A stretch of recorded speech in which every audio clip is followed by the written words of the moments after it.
Assalamualaikum warahmatullahi wabarakatuh.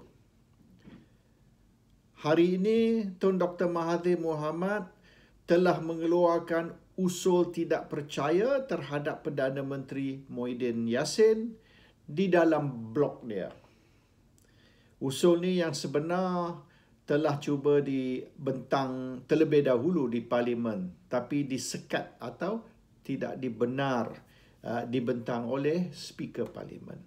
Jadi Mahathir mahu seluruh rakyat Malaysia baca apa dia yang sebenar usul itu yang tidak dibenarkan dibentang di Parlimen. Kalau kita baca betul-betul usul tidak percaya kepada Perdana Menteri Muhyiddin, kita boleh nampak yang usul itu yang sebenarnya bukan sangat usul tidak percaya terhadap Muhyiddin, tetapi usul percaya terhadap DAP. Mahathir telah menerangkan dengan panjang lebar sebab apa Melayu tidak perlu takut, tidak perlu khawatir dengan DAP. DAP ni bukan musuh Melayu, musuh Islam. DAP ni tidak ada hasrat untuk nak menjatuhkan Islam atau menjatuhkan Melayu. DAP ni boleh kita anggap sebagai kawan dan bukan sebagai musuh. Ini yang sebenarnya mesej tersirat.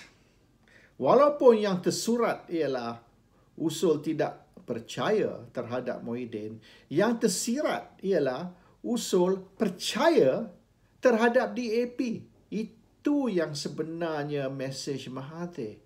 Mahathir nak bagi tahu orang Melayu, jangan takut, jangan khawatir, jangan risau dengan DAP. DAP ni bukan musuh Melayu, bukan musuh Islam. DAP ni boleh kita ambil sebagai kawan.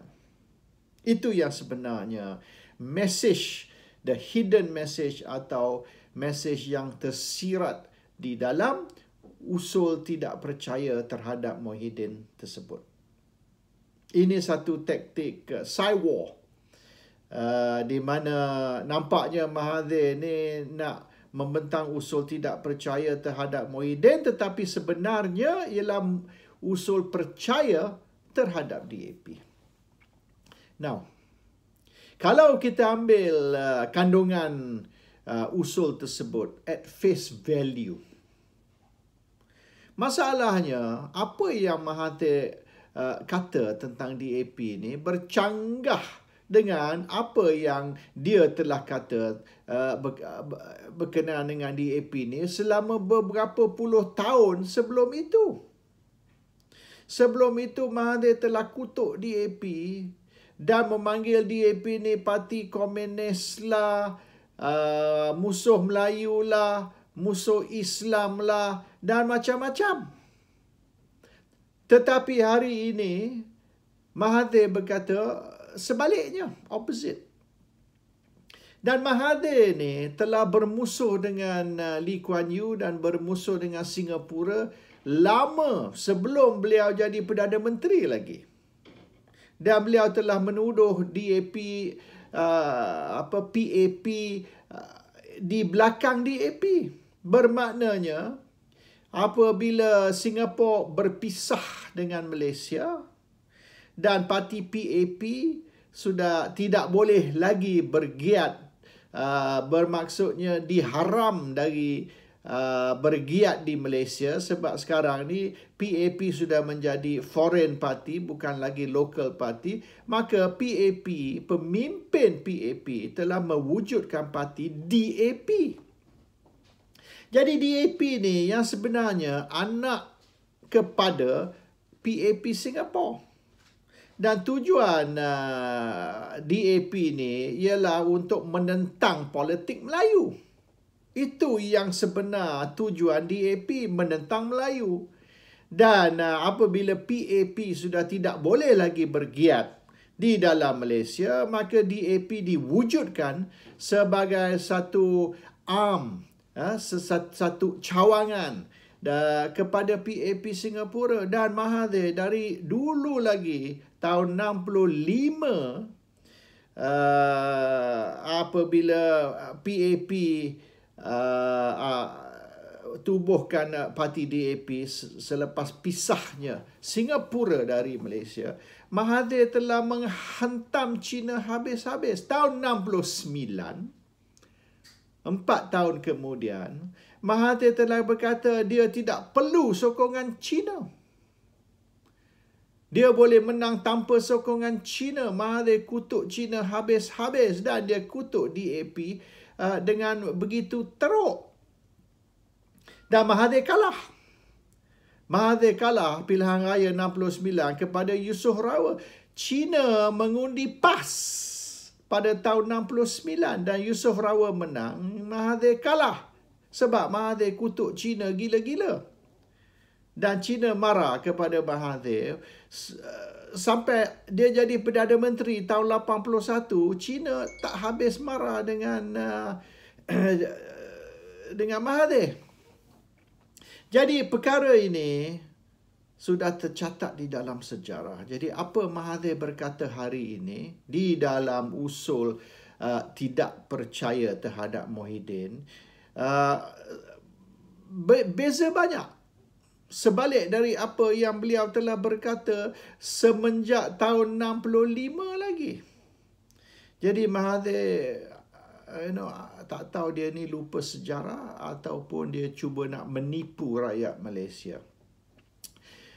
Mahathir berkata Muhyiddin ni Perdana Menteri tak sah lah, tidak diundi untuk rakyat lah, inilah, itulah.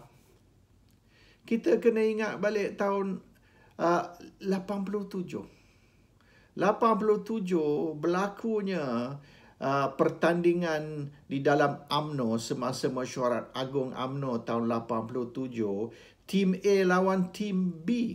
Ini satu sejarah di dalam UMNO yang semua orang tahu. Dan mengikut cerita orang dalam, Tengku Razali yang mengetuai tim B menang. Mahathir kalah.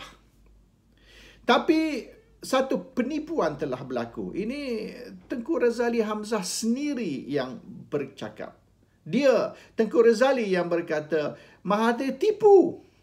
Dan Mahathir yang sebenarnya kalah pertandingan UMNO tahun 87, tapi dia tipu dan oleh kerana itu dia menang. Jadi golongan tim B pergi mahkamah untuk nak dapat keputusan mahkamah untuk mengharamkan ataupun meminta mahkamah declare tidak sah pertandingan tu dan pertandingan semula perlu diadakan. Mahathir tahu kalau pertandingan semula diadakan, Mahathir kalah, Tengku Razali menang. Jadi Mahathir tidak mahu pertandingan semula. Jadi Mahathir suruh mahkamah mengharamkan UMNO. Bukan mengharamkan pertandingan dan menyuruh pertandingan semula diadakan. Mengharamkan UMNO pada keseluruhannya. Supaya UMNO ditutup. Apabila UMNO ditutup, maka Mahathir pun buka parti baru. Dan di dalam parti baru ini, UMNO baru, golongan tim B, Mahathir dan geng-geng dia tidak dibenar menjadi ahli. Jadi secara tak langsung melalui pintu belakang, Mahathir telah tendang keluar Tengku Razali bersama penyokong-penyokongnya. Itu satu cara melalui pintu belakang bagaimana Mahathir nak bersihkan UMNO dari musuh-musuh dia. Semua yang jadi musuh Mahathir, Tengku Razali dan ramai lagi, lebih dari separuh pemimpin UMNO yang bermusuh dengan Mahathir ditendang keluar melalui pintu belakang, iaitu menubuhkan parti baru dan tidak benar Tengku Razali dan geng masuk parti baru. Itu secara pintu belakang, cara nak menendang keluar, bersihkan UMNO dari musuh dia. Itu satu tindakan yang tidak sah, illegal. Tapi Mahathir buat. Dan sementara UMNO diharamkan dan UMNO baru ditubuh, ada beberapa bulan di mana Mahathir tidak berparti.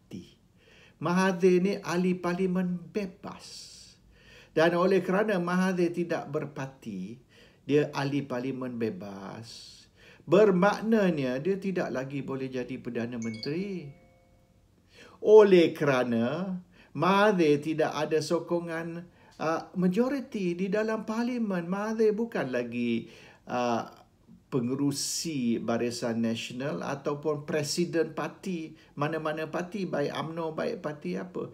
Jadi, oleh kerana Mahathir bukan lagi presiden parti ataupun pengerusi Barisan Nasional, maka Mahathir sepatutnya bukan lagi Perdana Menteri. Dan semasa itu, pengerusi Barisan Nasional ialah Ling Leong Sek dari MCA. Yang sebenarnya, parti majoriti Barisan Nasional diketuai oleh Ling Leong Sek dari MCA. Jadi, kalau ikut kelazimannya, ikut tradisi, Ling Leong Sek lah sepatut ambil alih sebagai Perdana Menteri Malaysia. Tapi tidak. Mahathir terus jadi Perdana Menteri Malaysia sebagai ahli parlimen bebas, sebagai ahli parlimen yang bukan presiden parti dan bukan pengerusi Barisan Nasional. Itu satu boleh dianggap sebagai illegal Prime Minister, backdoor Prime Minister yang tak sah. Tapi pada tahun 88 ini tidak menjadi masalah bagi Mahathir. Dia terus menjadi Perdana Menteri tanpa parti, tanpa jawatan di dalam parti, tanpa menjadi pengerusi Barisan Nasional. No problem, tidak ada masalah bagi Mahathir. Hari ini Mahathir timbulkan macam-macam isu berkait dengan Muhyiddin. Tak sahlah, inilah, itulah, tidak ada majoriti. Mahathir pada tahun 88, seorang ahli parlimen bebas masih boleh jadi Perdana Menteri. Tidak ada majoriti langsung dan yang sebenar tidak ada parti pun. Tak usah cerita pasal majoriti. Tapi tidak ada masalah. Jadi semua isu yang Mahathir timbulkan ni, perkara yang beliau sendiri telah melakukan pada masa yang lepas. Dan beliau yang mengutuk DAP hari ini mempertahankan DAP. Dia kata DAP ni pengkhianat negara. Hari ini kata DAP ni boleh kita ambil sebagai kawan. Beliau berkata Muhyiddin ni bukan Perdana Menteri dan Perdana Menteri yang tak sah. Padahal 88 Mahathir sendiri tidak mahu lepas jawatan walaupun tidak ada parti, tidak memegang jawatan di dalam mana-mana parti dan juga di dalam Barisan Nasional. Ini semua Mahathir putar belit sejarah. Mahathir yang sebenarnya tak tahulah dia lupa sejarah ataupun dia cuba mengubah sejarah untuk menipu rakyat Malaysia. Assalamualaikum warahmatullahi wabarakatuh.